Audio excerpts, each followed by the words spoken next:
This is an uh, advertisement for the book, but I hope I'll give you some information that you might find useful, whether or not you read the book. It's I sort of I'm guilty, like everyone else, or like so many other people, of thinking of the Italian Renaissance as, in terms of great heroic figures who have created large, lasting monuments, things like uh, Michelangelo's David or the Dome of Brunelleschi. These gigantic structures or beautiful things, such as Leonardo da Vinci's Last Supper. All of these things that I've written about along as have many other people. So much so that we tend to think that when we think of the Renaissance, we think of painting and sculpture and architecture. But what I want to do for the next 45 minutes or so is look at other heroic figures of the Renaissance. Incidentally, just a kind of footnote to what I was saying, last week I did a Zoom talk with a group of seventh graders in California whose project was Renaissance heroes. And so they were doing all of these great figures like Leonardo da Vinci and Brunelleschi, Michelangelo, Lorenzo Ghiberti, and so forth. And so some of whom I talked to them about. But what I want to talk about today are other heroes who I think are equally important for the history of not just the 15th century, but I think the history of all that follows that. And these are scribes and scholars, priests, monks, bookworms, and ink-stained wretches who blew the dust off of 1,000 years of history and tried to recover the knowledge of the ancient Greeks and Romans and somehow take that and put it to work in the present for the sake of the future. And I've got a quote from one of these ink-stained wretches who comes out, he doesn't appear in the book because he comes after my period. He's in the late 1400s, early 1500s. Isabel will know him well. He's from Rotterdam, Desiderius Erasmus, where he wrote, here you were, he's talking about scholarship and working with books and manuscripts and how difficult it is. He says, here you were fettered to the treadmill. You cannot budge an inch from your text. You waste your eyesight on decaying volumes covered with mold, torn and mangled, eaten into everywhere by worms and beetles, and often almost illegible. And so this is sort of humble work where you're working by candlelight, ruining your neck and your back and your eyesight as you go about your task. And yet it's out of this sort of intellectual labor that in many ways the modern world was created by this rediscovery of the ancient works from Greece and Rome, many of which had been lost or at least unread for many centuries. And the Florentines were the ones who were at the absolute spearhead of this movement, so much so that Florence became known as Athens on the Arno, which is a very apt term for it because of the fact that in the course of the 14, you could argue that the greatest single achievement of the 15th century wasn't perhaps something like Brunelleschi's dome or the changing vocabulary of architecture or the changing visual vocabulary of art, the way Leonardo da Vinci pushed the boundaries of art. You could argue that the greatest achievement for what followed was the rediscovery of Plato, because in 1400, only four of Plato's dialogues, four of Plato's 36 dialogues, were at all known or studied in the West. There were almost no one could speak Greek in the West at this time. And so they had to be translated into Latin.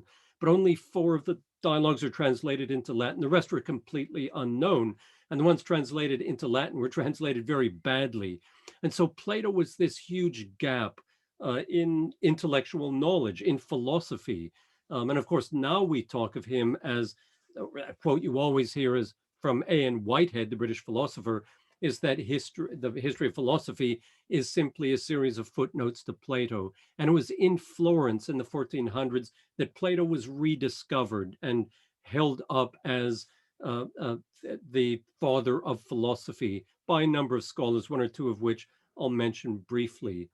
The one who really is most responsible for the rediscovery of Plato was Marsilio Ficino, who I do discuss in the book. And he has a wonderful quote from 1492, looking back at the century that is passing at that point and what its achievement has been. And he says that we're living in a golden age, which is highly unusual. Usually the golden age is far in the past. It's something that we must somehow recapture in the future. That very few cultures, very few people have ever regarded themselves as having lived in a golden age. And yet this is something the Florentines believed about themselves. And Ficino was writing in 1492, interesting date because this is the date of the discovery, so-called, of the New World. And Ficino is talking about the discovery of the Old World that has happened in the course of the 1400s. He says, this century, like a golden age, has restored to light the liberal arts, which were almost extinct: grammar, poetry, rhetoric. He mentions them first. They come as a precedent over painting, sculpture, architecture, and music, and also the ancient singing of songs to the Orphic lyre. And then crucially, he says, all of this in Florence. But this is the key thing for intellectuals such as Ficino, that we've recovered the liberal arts. And he did it with a lot of help, mostly in Florence. This is Ficino on the left. These are the three big guns of the last couple of decades of the 1400s intellectually in Europe. Ficino is the greatest Plato scholar of the 1400s. 500 years later, still one of the probably top 2 or 3 Plato scholars ever. Pico della Mirandola, the Prince of Mirandola, Giovanni Pico, was a great Aristotle scholar, but he was the greatest Hebrew scholar in the non-Jewish world. And then Poliziano was the greatest classical scholar, period, of the 1400s, and also arguably the greatest poet of the 1400s, a friend of Michelangelo and an inspiration for him. So anyway, the story I've been wanting to tell for 20 years, it briefly pops up in Brunelleschi's Dome when I talk about Brunelleschi imitating or following in the footsteps of people who in the early 1400s looked to the past and decide that a creative imitation of ancient models is the way to make the future, or remake the present and make the future.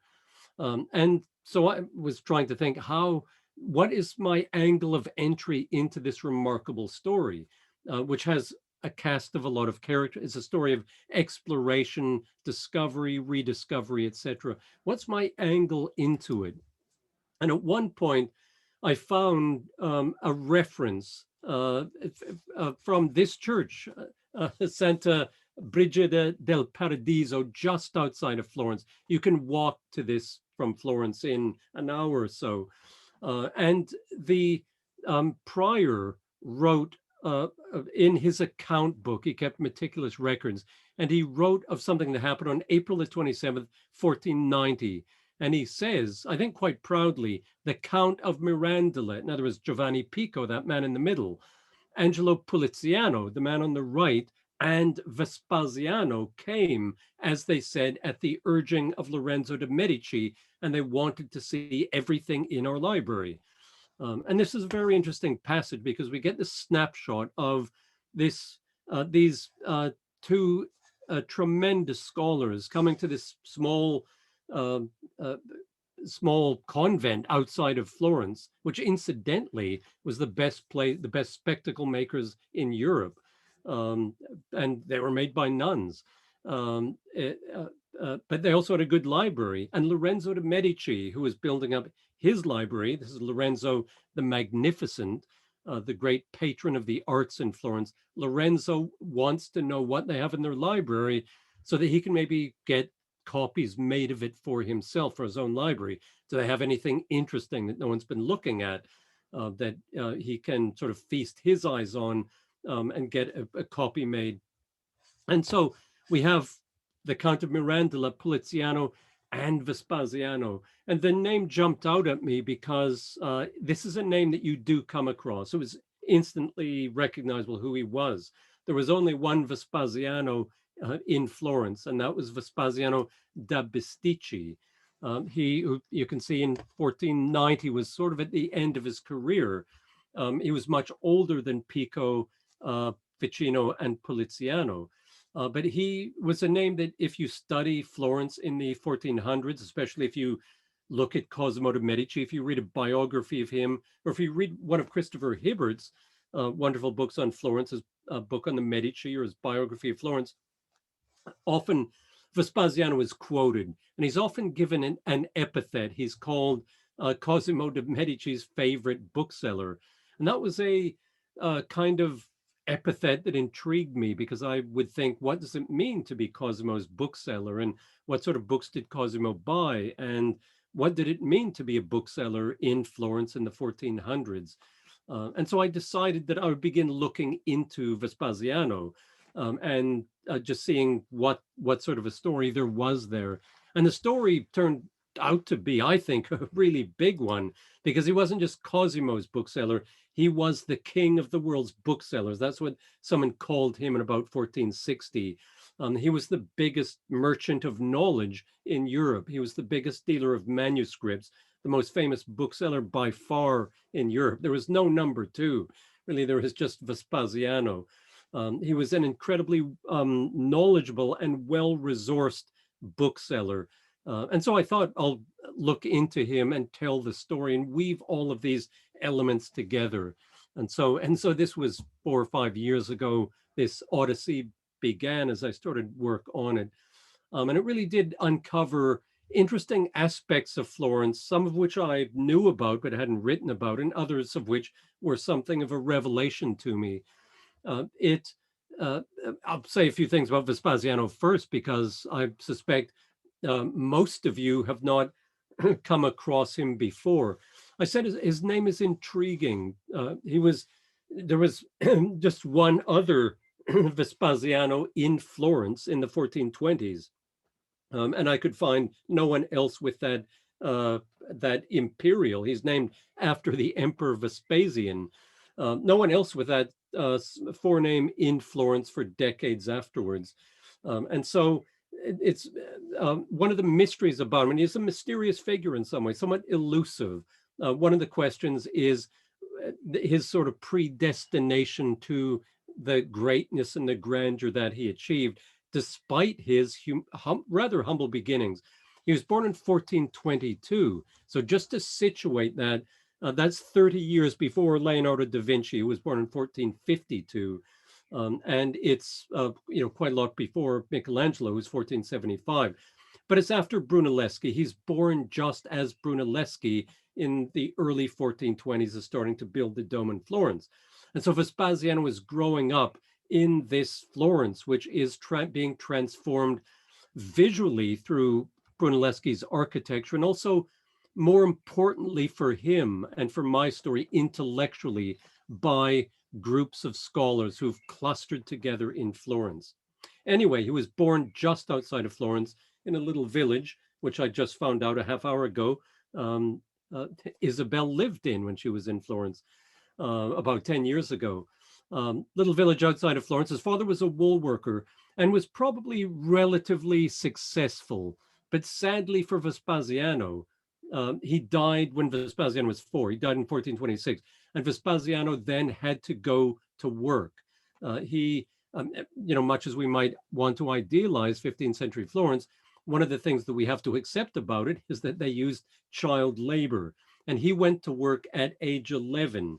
At the end of 1433 or very beginning of 1434, he left school. He would have had maybe 4 or 5, 6 maximum years of schooling at this point, and went to work for a bookseller, which is a curious choice. We would have expected him to maybe go into the wool trade, which is what his father had done.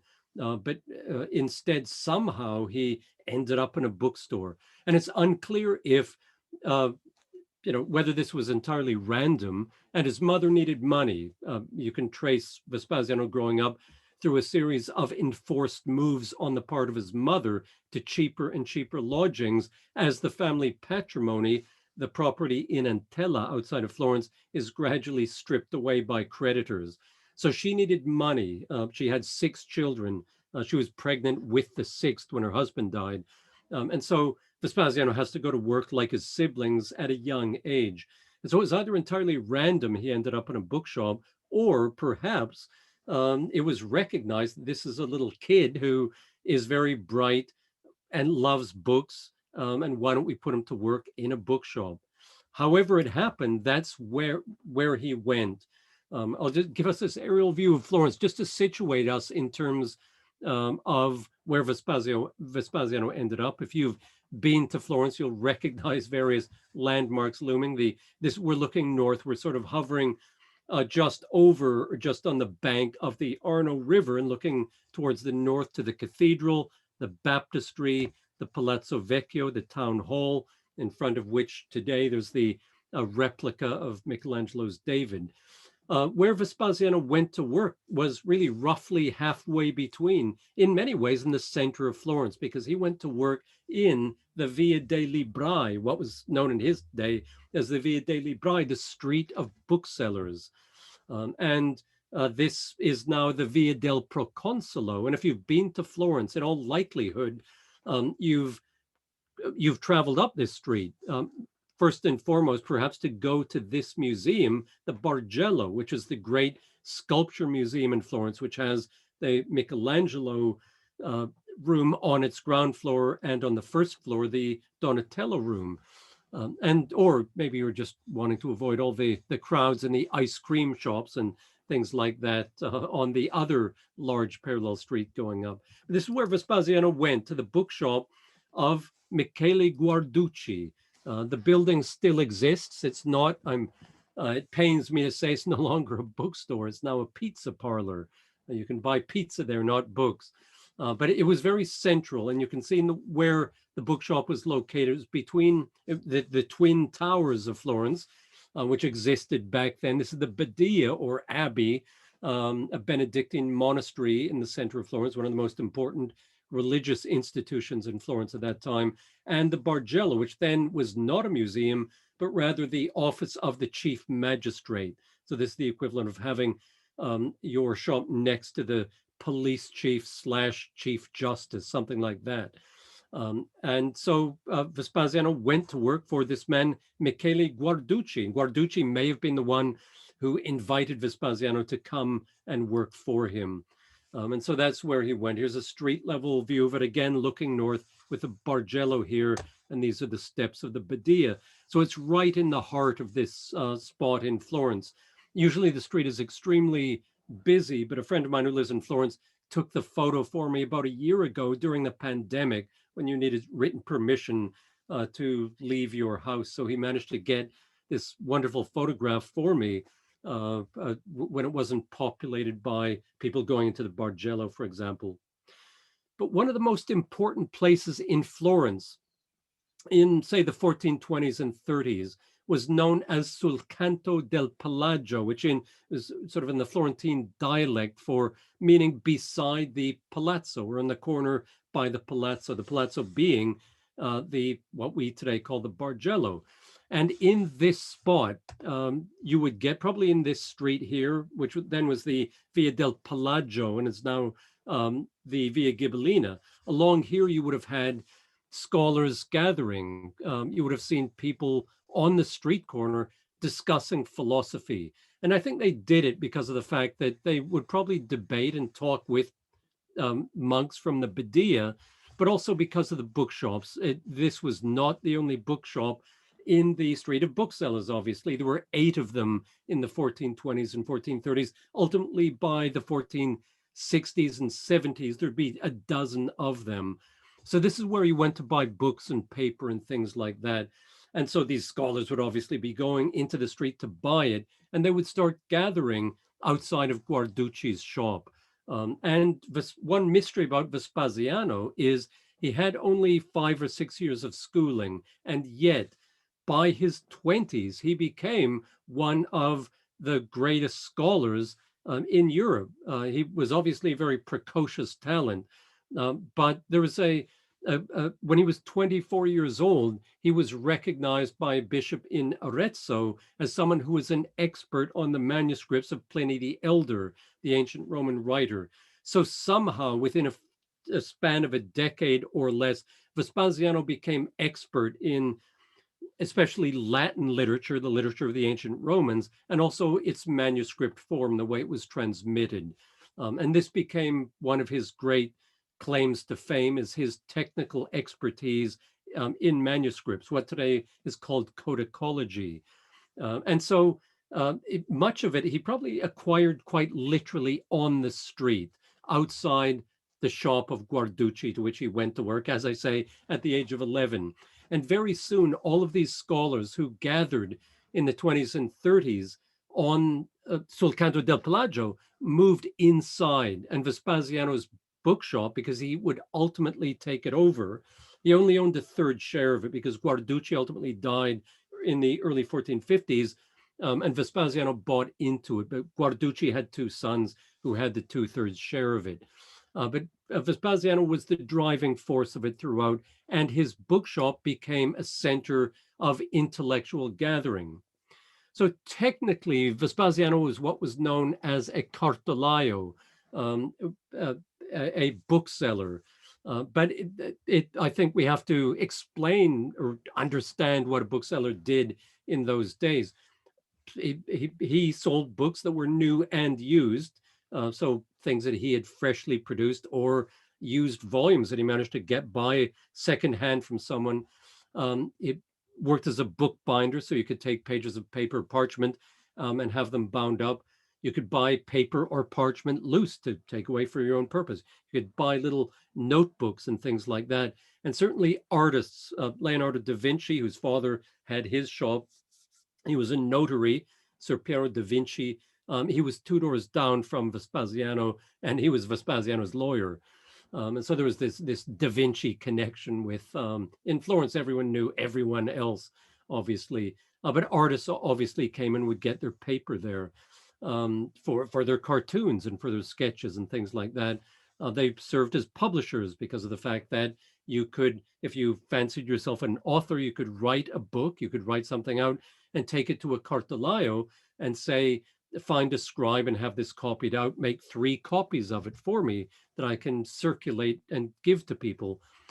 But Vespasiano's bookshop became unique. Most bookshops in Florence did perform these services. Vespasiano's became special, not just because of the quality of the books that he would produce and the prestige of his clients, some of whom we'll see in a few minutes, but also because of the fact that his bookshop became a kind of reading room come debating society. People, as I said, gathered there, and there were these learned discussions, visiting celebrity, maybe a great preacher such as San Bernardino of Siena, the most famous Franciscan preacher of the day, who lived in Siena, came from Siena. When he was in Florence, he came into Vespasiano's bookshop and debated topics with some of Florence's intellectual luminaries. And it was said that you could go in and see all of these people debating. And so it was a kind of university. And Vespasiano obviously absorbed all of the information that was being imparted there. The information wasn't always of the most exalted nature because it was a place for gossip. And Vespasiano became known as the person in Florence who knew everything about everyone. And ultimately, he, as I describe in the book, performed the services of a spy. He was so well connected. He knew people on Florence was obviously divided into factions, and pro-Medici faction, anti-Medici faction. And Vespasiano served both of them. In fact, he served most of Europe, as you'll see. And therefore, he had information from all of his clients. And people would get information out of him about the King of Naples, what the King of Naples was planning, etc. And he would also give information to the King of Naples. And so he really did operate as a spy. And it was, in some ways, a dangerous occupation, a dangerous thing for him to get involved in.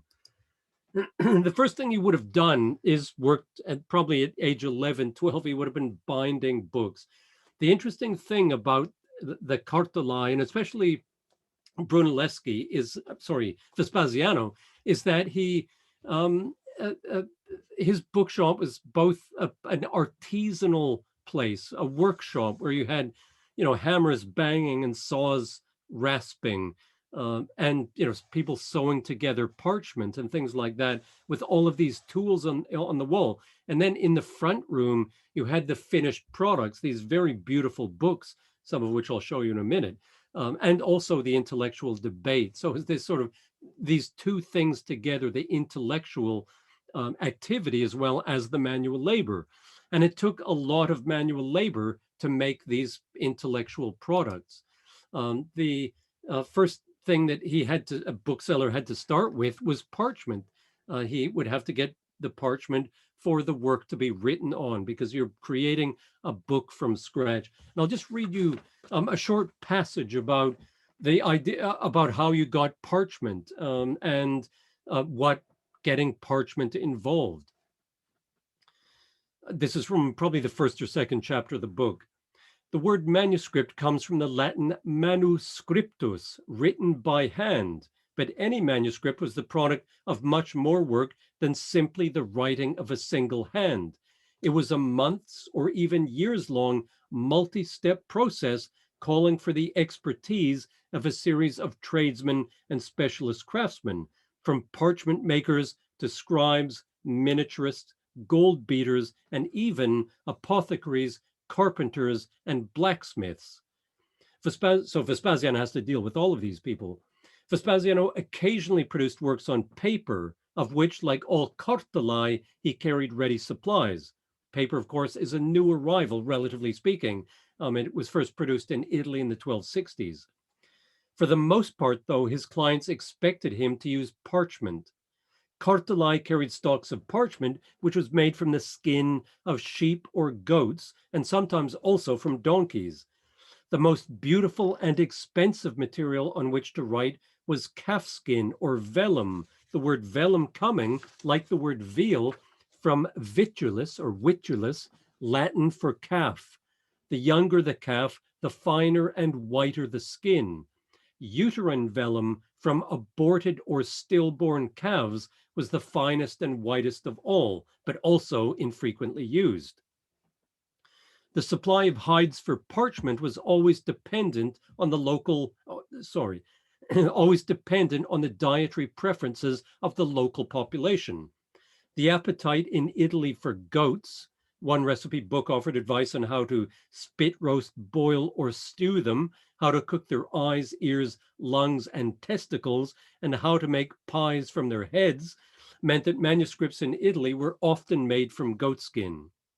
This reliance of the book industry on the palate of the locals is reflected in the lament by a 13th century patriarch of Cyprus, Gregory II, that not until after Lent, when people began eating meat again, would he be able to get the hides required for a manuscript of Demosthenes.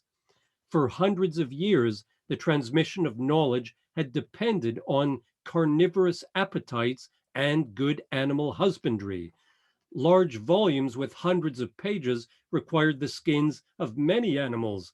One goat was often needed for each page of parchment in a large liturgical book, such as a hymn book, while a Bible might take the skins of more than 200 animals, an entire herd of goats or flock of sheep. And in fact, when one man was man in Cesena, named Malatesta, was building up his library, he devoted, he sort of devoted entire flocks of sheep on the hillside outside of Cesena to become the parchment for the library that he was creating. And so this is how Vespasiano begins. He has to get his parchment, which then he gives to a scribe. And this image of the scribe that I'm showing you is from his belt with the knots in it. I assume he's a Franciscan. And if you think of scribes as monks or friars, that you're accurate up to about 1350, 1400, because for the most part, medieval scribes were friars and monks, people in holy orders. However, by the latter 1300s and into the 1400s, while friars still worked as scribes, a new group of people came into the scribal profession, and that was people like primarily notaries, in other words, lawyers, people like Leonardo da Vinci's father, who had good handwriting and also knew Latin, the two crucial features for being a scribe. Vespasiano used dozens, if not maybe several hundred scribes in the course of his long career. He himself was not a scribe, but he had a stable of them that he could call upon, and he would take the copy that he wanted, the manuscript he wanted copied. So he would find, let's say, a manuscript of Cicero. You would ask him, create a new edition of Cicero for me. And he would find the best edition and then take it to a scribe, and the scribe would copy it out for him. And one of my favorites of his scribes is a man who was a hermit, literally a hermit, who lived in a cave in the hills outside of Florence near Fiesole, which some of you might know. And Vespasiano would go to his cave and give this hermit the manuscript and then come back a month or so later to pick it up and give him another assignment. And so the scribes then worked on the parchment, copying out in their beautiful handwriting, their very clear handwriting, the manuscript that he gave them. And this is one now in Oxford that was done for an English divine, ultimately became Bishop of Ely in Eastern England, William Gray, a great client of Vespasiano, one of the first English figures to take an interest in the literature of ancient Rome. This is Cicero that he did for him. And the scribe was one of Vespasiano's favorites, Gerardo del Ciriaggio. And you can see that his handwriting is extremely legible to us. I won't go into this, but the handwriting was reformed in the 1400s in Florence. This looks like what we now call Roman type. And it really should be called Florentine type because of the fact, or even Vespasiano type, because of the fact that Vespasiano produced hundreds of manuscripts in the style of writing, not the Gothic handwriting that we think of as the handwriting of the Middle Ages. This is the new style of handwriting that, like Brunelleschi's new style of architecture or Donatello's new style of sculpture, is being used, sort of harking back to ancient Rome. This is what they call writing that has a flavor of antiquity. And it's very legible to us, of course, because of the fact that the printers in Italy in the 1470s and 80s began cutting their type according to exactly these sorts of manuscripts. And even if you don't know Latin, and if you figure out things such as the S's look like F's, you can make out each letter very clearly. And so very simple, very austere in some ways, very beautiful, and crucially, very legible, because that's what the Florentines wanted, works that they could read, that didn't destroy their eyesight. And of course, Vespasiano would have them illuminated, or a lot of them illuminated, because of the fact that his clientele, for the most part, were very high end, and they wanted their books not just for the precious knowledge that was inside them, but also these were display pieces. They were luxury items which burnished their reputations for cultural refinement. And so once the scribe was finished with the book, Vespasiano would take it to an illustrator to have it decorated. And that's what we have here. This is a capital Q, which the Q was done in gold leaf, which was always the first thing that an illuminator added. It was often a specialist job done by someone else who would get his gold leaf from a gold beater who, using the intestines of an ox, which he would have stretched out, flattened, between the membranes, he would, of the intestines, he would beat the gold using a 15-pound hammer to 1/300th of an inch. So he could take a piece of gold the size of a sugar cube and beat it to the size of your living room floor. In fact, maybe your kitchen as well. He beat it to a very, very thin thickness. And so that would then be added, and it would be added with an adhesive. Sometimes honey was used, mostly gesso, this mixture of egg white and chalk. And then he would polish it with literally a dog's tooth, or sometimes a smooth pebble from a riverbed to get this beautiful sheen and to flatten it out. And then he would give it to another specialist, the illuminator, the painter, who would begin adding the pigments. And what we have here is a pigment even more expensive than gold leaf, because of the fact that we have here, if you can beat a gold coin into something as large as your living room, the a little bit of gold leaf on a page is not that expensive. What was expensive, though, was the ultramarine. The name comes from ultramare, beyond the sea.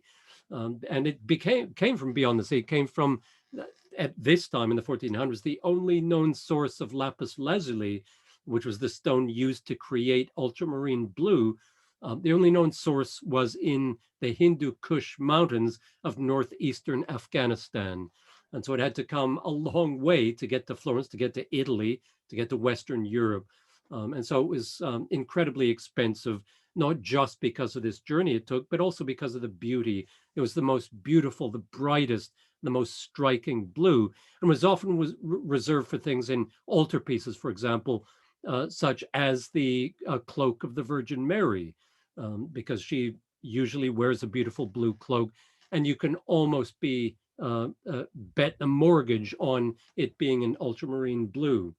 Another really expensive one was saffron, and we have these little dots of saffron here. That comes from crocuses, the stigmas of crocuses, and it takes a 3,000 or 4,000 crocuses to get a single ounce of saffron. And again, the source of saffron was very far afield. You could get it in Sicily at this time, but the best quality came from Persia. And so once again, it has to make a long, long journey to get to Western Europe. So all of these all of these exotic colors are being used in the creation of Vespasiano's manuscripts. And his clients are the crowned and laureled heads of Europe.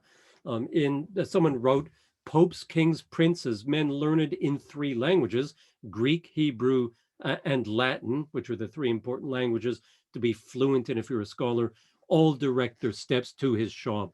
And that was absolutely true. He was the bookseller to anyone who wanted to create a collection of prestigious manuscripts that were both of um, important works from antiquity, both classical Latin, such as Cicero and Quintilian, or Plato, in the case of a Greek collection, and also the church fathers, St. Augustine, St. Jerome, and so forth. And Vespasiano, as you'll see, created Bibles also.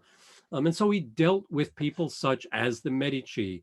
Cosimo de' Medici was a very close friend of his. And at one of the few places that Vespasiano turns up in current scholarship is where he's referred to as Cosimo's bookseller, as I said. And people who write biographies of Cosimo all go to the biography that Vespasiano wrote of Cosimo. He also dealt with his sons Piero and Giovanni, both of whom were also great collectors. In fact, even greater book collectors than Cosimo was. And also then Piero's son, Lorenzo the Magnificent, who, as you saw in 1490, sent Vespasiano on a mission to Santa Brigida.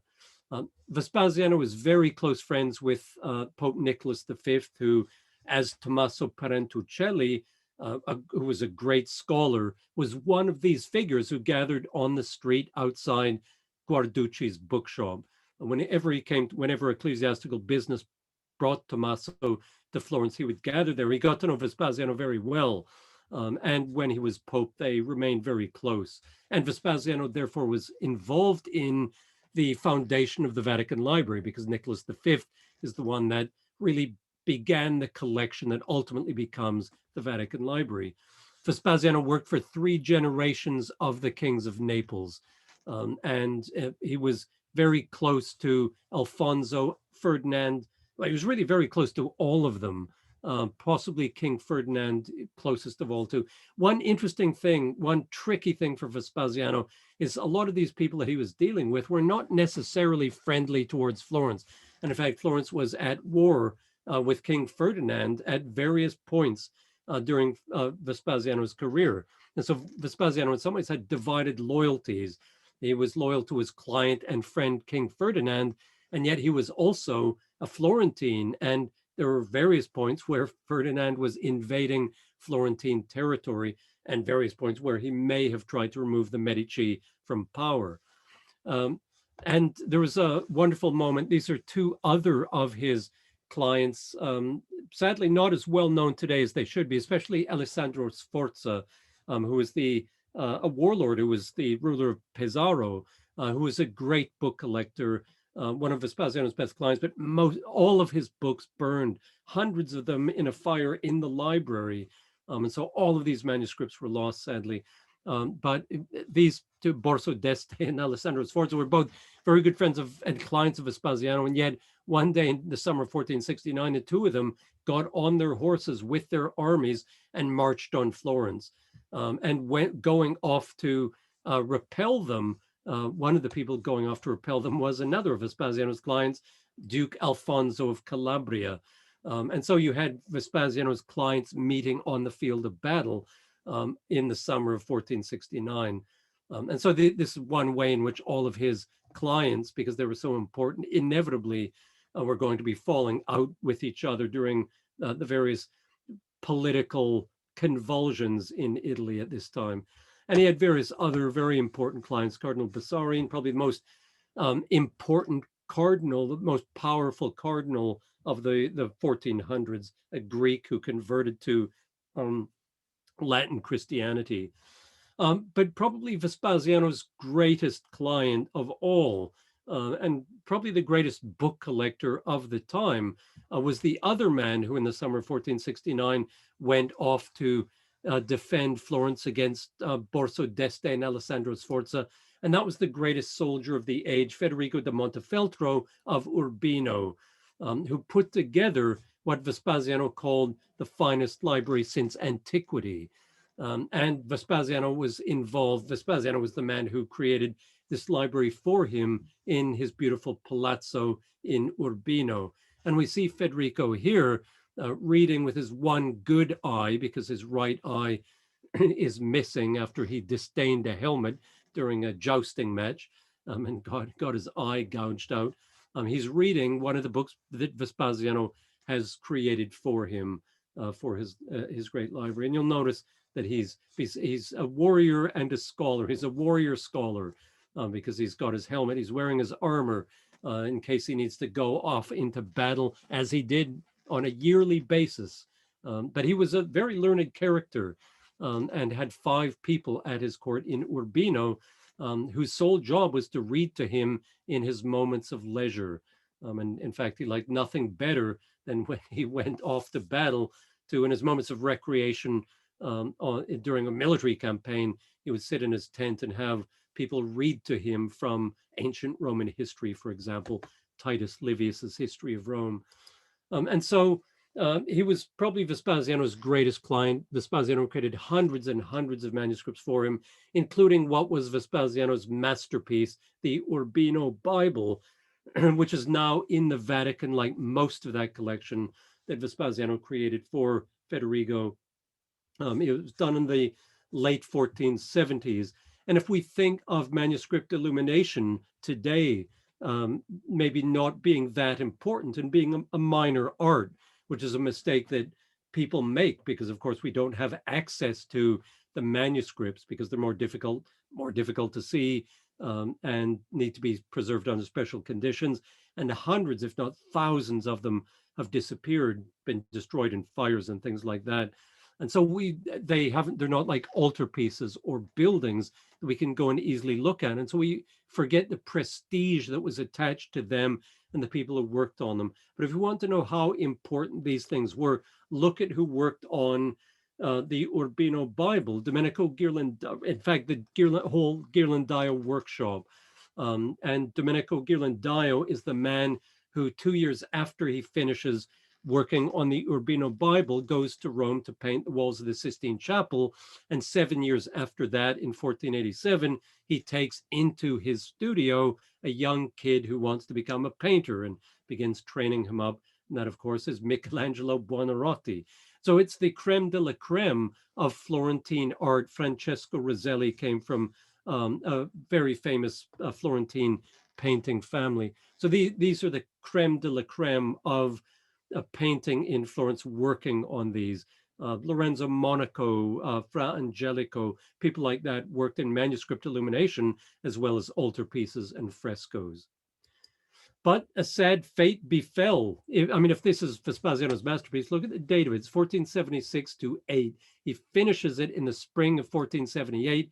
And what should happen at that point but the Pazzi conspiracy, which some of you might know about. It is a conspiracy against the Medici, against Lorenzo and his younger brother Vespasiano, both of whom his younger brother Giuliano. They're uh, young men at this point, and what happens is Pope Sixtus IV wants them removed from power. He wants to have in place in Florence, in ruling in Florence, someone who's more amenable to his wishes and that he can control, and so he can make his own designs on central Italy. And he's assisted by various people, including the King of Naples, Vespasiano's friend and client, King Ferdinand, but also Federigo da Montefeltro, who is the warlord, the soldier, the military muscle, who is going to topple Lorenzo. And Federigo was involved in this conspiracy. And Lorenzo survived. His younger brother, Giuliano, we see getting the knife here, he was stabbed 19 times in the cathedral in Florence. It was a murder in the cathedral. And the sign to strike, for the assassins to strike, was the elevation of the host. So it was really a kind of sacrilegious act in the cathedral. And Giuliano died, and Lorenzo then went to war with the papacy, with Federigo da Montefeltro, and with King Ferdinand of Naples. And these were very dark times for the Florentines, and also dark times for Vespasiano, but in some ways also because he saw all of his friends going to war with each other, and Florence being violently torn apart with internal feuds, many of which were played out on the steps outside his shop, as I describe in the book. He would have had a very unfortunate, close-range, first-hand view of the violence of the Pazzi conspiracy and the reprisals taken against the anti-Medicians afterwards. But Federigo da Montefeltro got worried because of the fact he was fighting against Lorenzo, and in Florence, in the possession of Vespasiano, was the Bible he'd been waiting for 2 years. And so Federigo, despite this war that's raging at the time, contacts Vespasiano and asks him, can you give me the Bible? Can you ask Lorenzo to let the Bible go? And Lorenzo knows at this point that Vespasiano is ready to attack Florence and unseat him. And in fact, that Federigo has been involved in the attempt to kill him and has killed his younger brother. And nevertheless, Lorenzo accedes to his wishes when Vespasiano makes the approach. And Federigo therefore writes to Lorenzo saying, Vespasiano promptly and with goodwill offered every help and favor in sending the Bible, which I had made in Florence, for which I thank your magnificence. And when my editor read this passage, he wrote in the margin, this is like the Christmas truce in 1914 when the Germans and the Allies stopped the fighting in the trenches and got out and played soccer for half a day before then going back to shooting each other. And that's exactly what happened here. There was this sort of brief truce as the Bible left Florence and went into Federigo's possession. Vespasiano was very proud of the works he did for Federigo da Montefeltro and Urbino, and he said a printed volume would be ashamed to be among these beautiful books that I created, such as the Urbino Bible. And because, of course, what I've not mentioned is that Vespasiano dealt only and exclusively in handwritten, hand-decorated manuscripts, not the printed book. But by the time of the Urbino Bible in 1478, we are 20 plus years after the invention of the printing press by Johannes Gutenberg. The 42-line Bible first went on sale in the autumn of 1454 in Frankfurt at the Frankfurt Fair. So that what we have occurring slowly at first in the first couple of decades is print making inroads into the book trade. And most scribes and illuminators do not go to business because this is a Gutenberg Bible in the British Museum, and you can see that whoever purchased it from Gutenberg had it hand decorated as if it were a handwritten manuscript. And in fact, it was often very difficult to tell the two apart.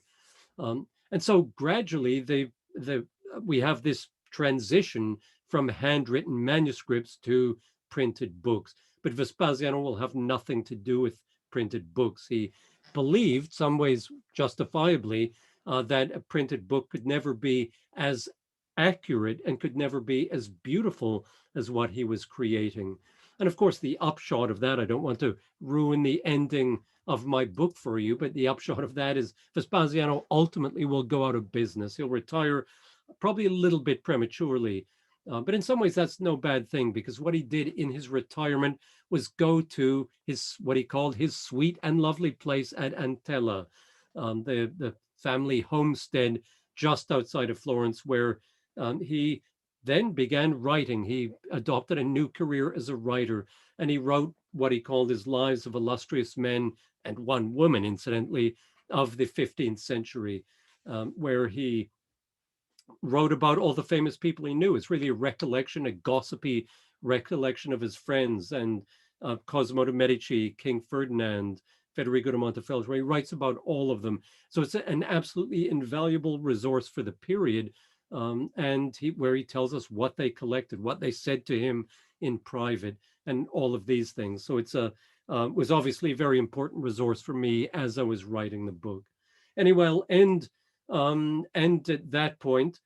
And I'll just say this always, I think of all the books I've written, it's the hardest one to sort of condense into 45 minutes, because it has all sorts of, it has a cast of dozens, and it's a span. It goes from the 1430s until the 1490s. So it spans a large period. And so for anyone who wants to know more about these things, many of which I talk about in the book, I have, and here comes my second advertisement besides my book, as I recently started a YouTube channel. This is my pandemic project in here in England over the winter, is to learn how to make films. And so I've made a series of short films. I think there are 10 or 11 of them that I've made so far, where I talk about and show certain things about 15th century Florence, which hopefully whets everyone's appetite to go back to Florence when such things become possible again. Anyway, I'll stop at that point, and I hope we can have a discussion. Maybe there's some questions, things like that. Ross, thank you so much. And also for promoting your YouTube movies. Of course, all of Ross's books are available at the library, Libraio. I don't see any questions in the chat. I myself had a question. Ross, when are you thinking of going back to Italy? Oh, well, funny you should ask it. Today is the first day it's possible for people from England to go to Italy without going through the rigorous testing and quarantining. You need to get tested before you go. And then at some point after you arrive, but you don't have to. Italy has sort of rolled out the red carpet for countries like, I think, England and Israel. There are a couple of others. America's probably not far behind. In fact, maybe they are part of this new process in Italy. But having said that, I'm not sure I'll be going at any point in the next couple of weeks or months. I am scheduled to go in September, and I'm hoping that's going to be possible. Italy, sadly, has not been quite as effective, or they've not brought the cases down as much as they've come down in England in the past couple of months. I mean, I'm sure you heard how gruesome things were in December, January here. It's absolutely awful. But the severe lockdown we had over the winter, where I spent literally, there was nowhere to go. So I spent, I would get my Google timeline showing me where I went in January and February, and it showed that I was here. I didn't leave the village, small town I live in. And so yeah, I'm ready to go whenever such things become possible. The Sistine Chapel is open, the Uffizi is open, things like that are all opening up. But the sad thing is they opened up last summer as well, and then had to close. So it's this stop-start that I think is so frustrating to for us to try to find, make it so that we are able to appreciate the art without endangering each other. Right. I do have a question, Ross. Mr. King, why was paper disdained? The Chinese showed how to make it last and how to coat it to receive paintings, yet it was actually outlawed by some. Exactly. It partly it was a prejudice. Well, first of all, I'll say paper from that period was extremely durable. And if you see paper from, say, the 13 and 1400s, it's still in very good condition because they broke up the fibers. And I don't understand the science behind it, but somehow it remains intact. And so it's very durable. And that sort of paper has lasted. It's obviously rag paper. And that was one of the things that they objected to in the West about it because of the fact that it was made from old underwear. And therefore, it was the rag and bone man would come around looking for whatever old clothes you had. And so you would give ancient dirty rags to the rag and bone man, who then would sell them to the paper mill, and the mills would grind them up and turn them into this pulpy solution.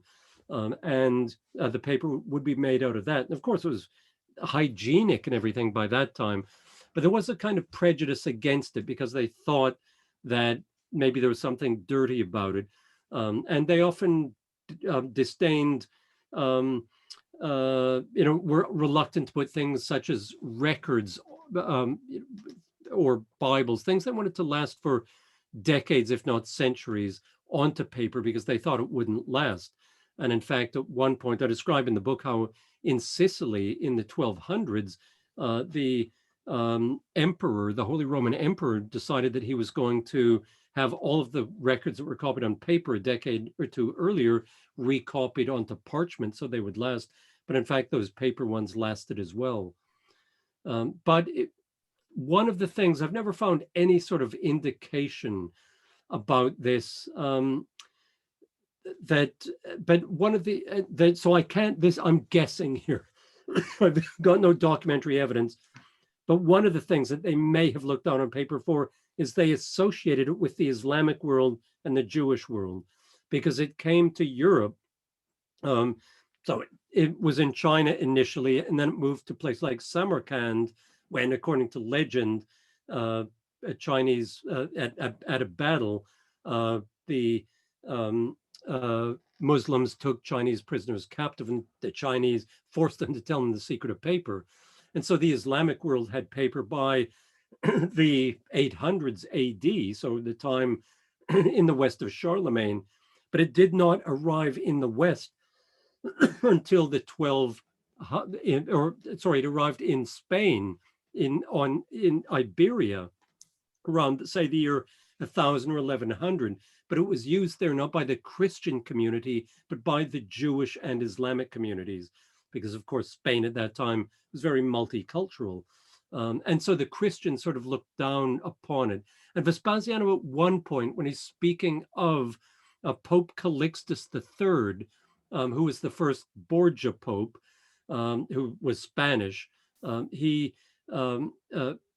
Vespasiano said that he was ignorant and had never, before he came to the Vatican, he had never seen books in anything written in anything other than rags. And so Vespasiano was really saying he's an ignorant Spaniard. But I think people might have said, associate Spain with the Jews and the Muslims. But beyond Vespasiano's comment, which sort of denigrates Spain, I'm not sure that it's possible to say that. But Vespasiano did do some books on paper, but parchment was more expensive. One thing to think about with paper and parchment, though, is when people printed, we often think of that's the point at which parchment dies out. But Gutenberg did 1/3 of his print run of what might have been 180 books on parchment. And a lot of early printers used parchment as well for their books. So it was a sort of gradual transition. There was a kind of hybridization of the way things happened at that point. Thank you. Thank you for your books. I read Brunelleschi's Dome when I planned a trip to Florence. What's the name you gave for other books? It is Christopher Hibbert, Hibbert. Okay. And his books, I've got them somewhere up there. He's got one on the Medici, which is probably, it might just be called the Medici, and he's got one that's just on Florence. So it might be called a biography of Florence or something like that.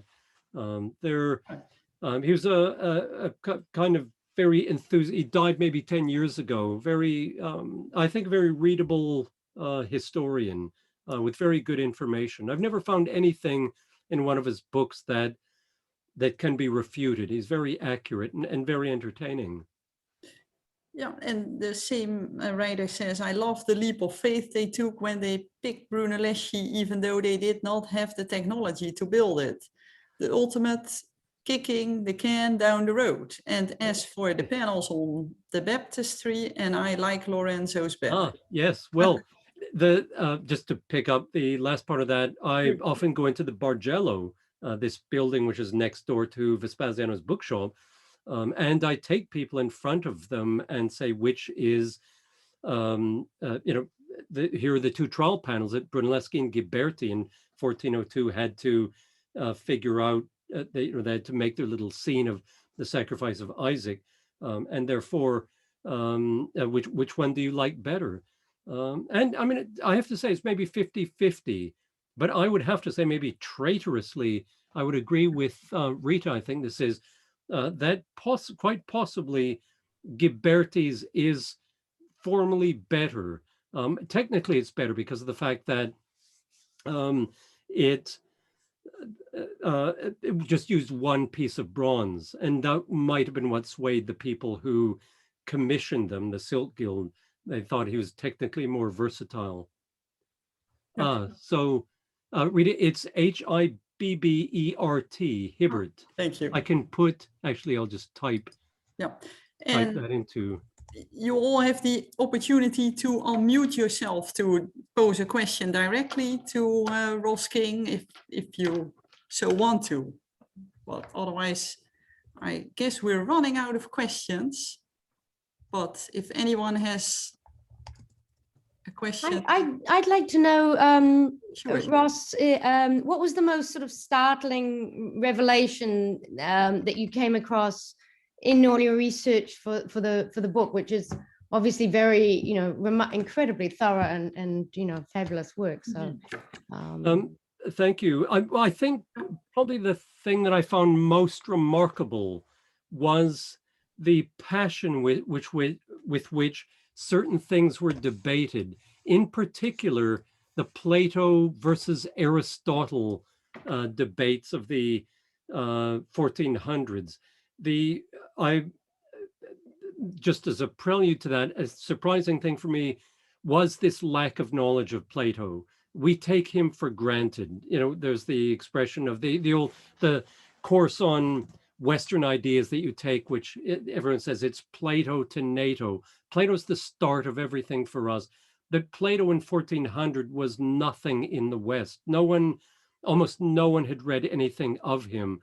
And so I found that interesting, that the way in which it was really the Florentines who did it. They learned Greek first and then recovered, got the manuscript, and Ficino translated it into Latin and spread that knowledge. So that was really interesting. But it was the incredibly impassioned arguments about who is better, Plato or Aristotle. It was almost tribal. It was like, or like football teams or something like that. Baseball fans arguing about the best team, something like that. And it actually became quite unpleasant at various times, because one of the things that the humanists, which is a term I haven't used yet in the talking over the past hour, but this is what these scholars ultimately became known as, the humanists. And what they wanted to do through their research, through their study of the ancients, is they wanted to create virtuous citizens who could act wisely. And so they did all of this tremendous work, gathering this material together and collating it, translating it, making commentaries on it, and all of this. And yet they themselves personally imbibed none of it. They were repellent characters in many ways, and got into the most dreadful battles. I mean, they tried to assassinate each other at various points. Probably the most bitter dispute, the most bitter disputant was someone named George of Trebizond, who was Greek. He'd come from the east, from what's now Turkey, which was Greek speaking at that time, came to the west and became a teacher in Florence, and then ultimately went to Rome. And he got into the most unedifying quarrels, which ultimately became physical with various people, including the Florentine Poggio Bracciolini. And they would literally wrestle on the floor and squeeze each other in the body's most sensitive parts, and then pull knives on each other. And so it was sort of astonishing that you had these grown men, these men who were, it's almost difficult to think today of equivalents of them in terms of their scintillating brilliance. And yet they were the most, in some ways, extremely bestial, which again is like Federico da Montefeltro, or many of Vespasiano's clients. King Ferdinand of Naples, maybe first and foremost, were these figures with great cultural refinement. They're extremely well educated and cultured. They appreciate art and all of these things, but they're religious. They seem to be genuinely pious and devout Christians, and yet they also behave with quite literally murderous savagery. And so it's this strange combination of the brilliance of the period combined with the worst of the period. We see the best and worst of humanity in single figures at this particular time. So I think that's a long answer to the question, but I think it really is the sort of temperament of a lot of these individuals that I found surprising and also absolutely mesmerizing, because let's face it, they're larger than life and very interesting characters to deal with and to encounter, if not literally. Thank you. Thanks very much. I think that's very, very perceptive and sort of brings to life that kind of very, very particular sort of period, which, as you say, is so startling in terms of the Renaissance, but also these sort of very unschooled in a way people who behave like a backyard bully. So it's you're right. It's very fascinating. Thank you. Pleasure. Thank you. Anyone else with a question? Well then, Ross, thank you so much for my pleasure. For joining us this afternoon. Really a big pleasure. And also we hope to back either virtually or at some point quite literally to the library. It'd be wonderful to. That would be great. Yeah. We will welcome you here then, of course. And in the meantime, we all hope to travel to Italy sooner than later. Yes, absolutely. Thank you so much. Our next Zoom will be Wednesday, 7 p.m. And that's another subject. It's about the future of COVID-19. Nothing with art history or Vespasiano, but it's a current subject. All right, thanks everyone for joining. Great. Thank you. Awesome. Bye-bye. Have a nice evening, everyone. Thank you. Bye, Ross. Thank you so much. Bye-bye. Thank you.